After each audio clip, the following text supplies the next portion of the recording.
Hello guys. सो आगे के videos में हमने देखा था कि कैसे वेरिएबल्स डेटा टाइप्स हम यूज़ कर सकते हैं, कैसे उसको डिक्लेयर कर सकते हैं। ऑल्सो हमने देखा कि कैसे लूप्स क्रिएट कर सकते हैं, कैसे कंडीशनल स्टेटमेंट्स यूज़ कर सकते हैं, कैसे क्लासेस यूज़ कर सकते हैं, कैसे उसकी प्रॉपर्टीज़ को हम जो इंटरनल फंक्शंस और सब अवेलेबल्स हैं उसको यूज़ करके कैसे कॉल करा सकते हैं उसको, वो सब देखा है। आज हम देखेंगे कि सैम्पल एक फर्स्ट एप्लीकेशन हम स्विफ्ट लैंग्वेज में कैसे स्टार्ट कर सकते हैं, कैसे उसको बना सकते हैं और कैसे उसमें इनिशियल क्या क्या रिक्वायरमेंट रहेगी। सो हम स्क्रैच से देखेंगे कि कैसे एक सैम्पल स्विफ्ट एप्लीकेशन हम बना सकते हैं। So let's start with the practical implementation. तो सबसे पहले एक्सकोड ओपन करते हैं, क्रिएट न्यू प्रोजेक्ट। इतने सारे ऑप्शंस अवेलेबल हैं। हम अभी आईफोन एप्लीकेशन ही बना रहे हैं यहाँ पे। सो हमें ऐप क्रिएट करना है यहाँ पे उसका नाम देंगे हम।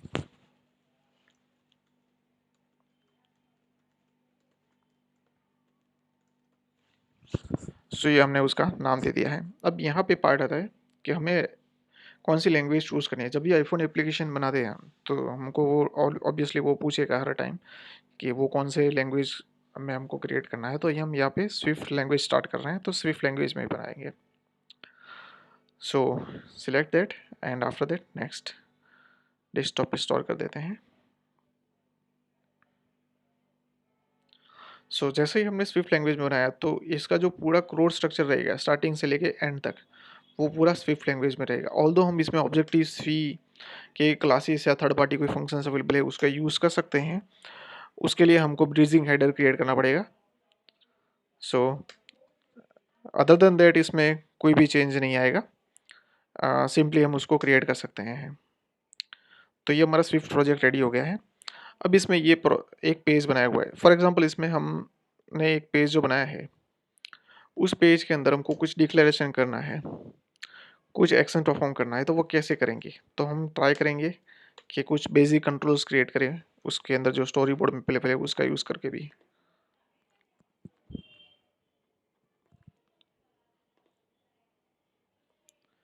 ठीक है, तो यहाँ पे हमने जो पेज बनाया है उसका नाम पहले तो चेंज कर लेते हैं।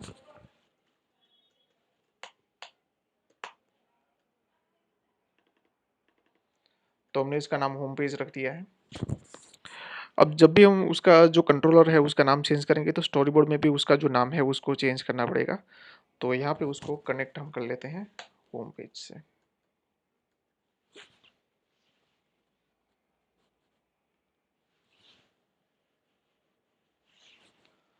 ओके, सो अब यहाँ पे हम क्या करेंगे, हम एक एम्प्टी लेबल क्रिएट करेंगे यहाँ पे, जिसमें हम डायनेमिकली वैल्यू पास करने का ट्राई करेंगे। तो हमने एक सेंटर में एक वैल्यू से भी यहाँ पे ले ली है और उसकी फ्रेमिंग सेट कर लेते हैं सबसे पहले तो 0।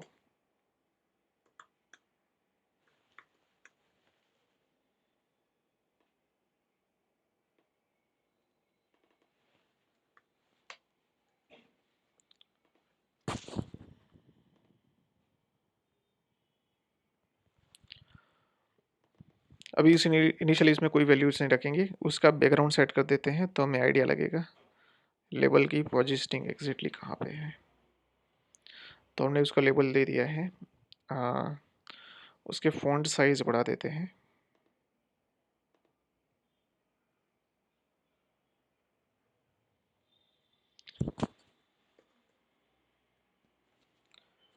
और उसको अलाइन कर देते हैं सेंटर में।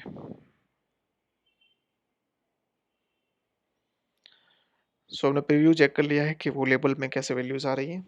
अभी इसका टेक्स्ट निकाल देते हैं हम। अब इस लैंग्वेज में हम डायनेमिकली वैल्यू पास करेंगे। तो हम क्या करेंगे, उसको बटन एक्शन पे करना है तो हम बटन क्लिक करते हैं यहाँ पे। तो हमने बटन एक डिक्लेयर किया है।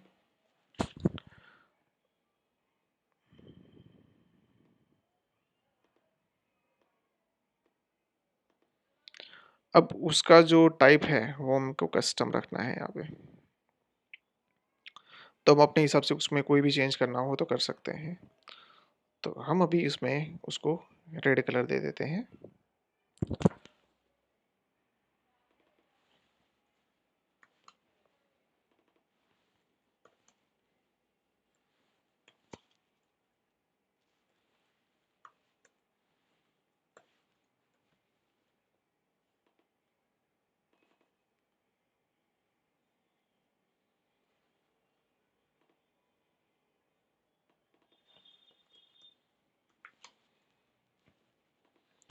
इसकी भी प्रॉपर्टी हम चेंज कर लेते हैं, उसको बोल्ड दे देते हैं और फॉन्ट साइज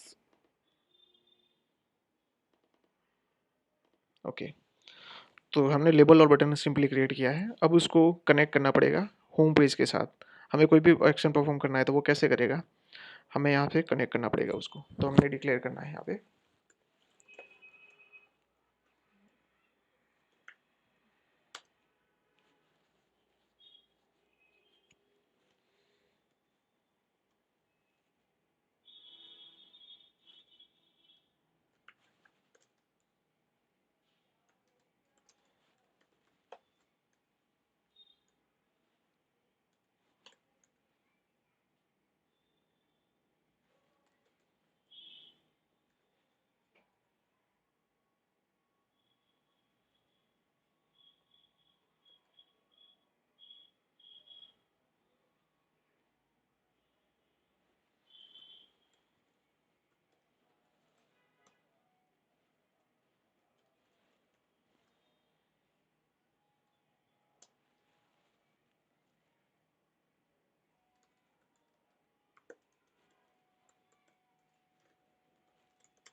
तो हमने यहाँ पे बटन और लेबल दो क्रिएट कर लिया है। अब इसमें हमको अभी हमने दिखा रहा है कि हमने कोई कनेक्शन नहीं दिया है, तो हम इसको कनेक्ट कर लेते हैं पहले। तो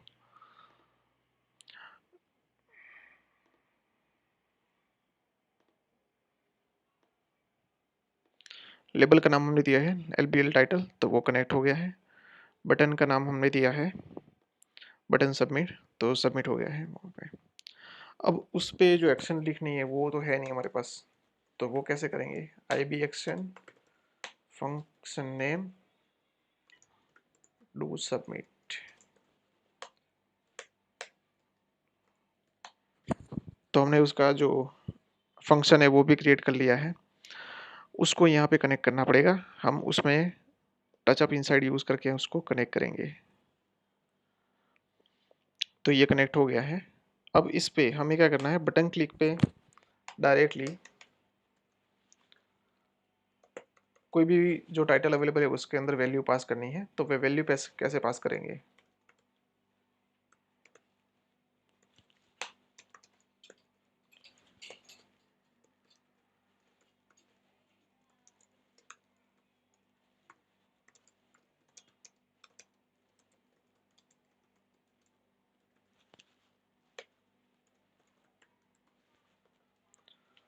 तो इसमें एक टैक्स असाइन किया हुआ है। वो टैक्स जैसे ही बटन क्लिक होता है वो डायरेक्टली लेबल को पास ऑन होना चाहिए और वहाँ पे डिस्प्ले होना चाहिए। तो ये प्रॉपर्ली हो रहा है कि नहीं हम चेक करेंगे। Let's try.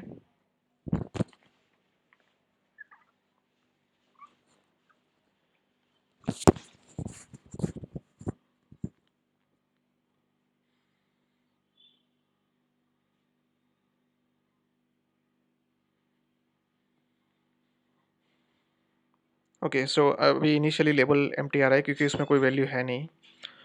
तो जैसे हम सबमिट पे क्लिक करेंगे वो वैल्यूज़ यहाँ पे पास हो जानी चाहिए। ओके, तो यहाँ पे हमको पास करके दे रहा है। अब फॉर एग्जांपल ये सिंगल लाइन लेबल है, तो उसको मल्टी लाइन कैसे करेंगे।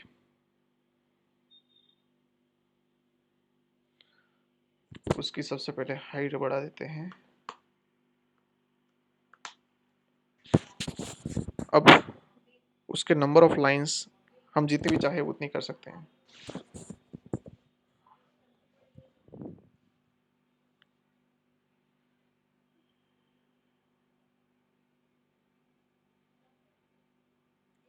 ठीक है, तो इस तरह से हम उसको मल्टी लाइन कर सकते हैं। और फॉर एग्जांपल हमको बटन को कॉर्नर रेडियस देना है, तो स्विफ्ट में वो कैसे हो सकता है। तो सिंपली सेल्फ हमने कोई भी ग्लोबली इस तरह से डिक्लेयर किया हुआ है ऊपर वेरिएबल्स, तो उसको सेव करके हम डायरेक्टली भी उसको एक्सेस कर सकते हैं, बट हम सेल्फ यूज़ करके करेंगे। कोई डिफरेंस नहीं होगा, but the better programming is we do use the self project only. So layer dot corner radius, let's say 15, then button submit.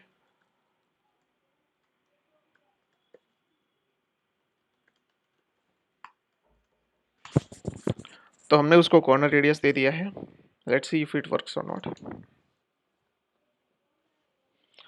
तो इस तरह से हम उसको कॉर्नर भी दे सकते हैं। फॉर एग्जांपल हमें एग्जैक्टली उसको राउंडेड कॉर्नर देना है, तो कैसे दे सकते हैं?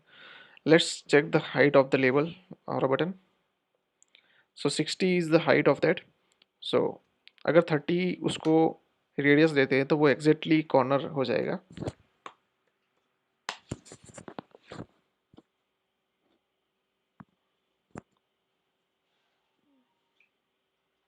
Okay, so this is how we can use the Swift properties, and we can also design this programmatically.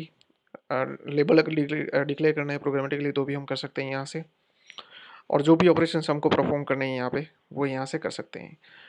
I B action पे उसके क्लिक इवेंट पे हमको सेंडर इवेंट पास करनी है, बटन की डायरेक्टली प्रॉपर्टी एक्सेस करनी है पर्टिकुलर बटन की, तो भी हम यहाँ पे आई बी एक्शन पे पास कर सकते हैं, वो ऑटोमेटिकली डिटेक्ट कर लेगा अपना बटन जो है वो। So this is how we can create the sample application, our first application in Swift language. Uh, that's all for this video, guys. Thank you.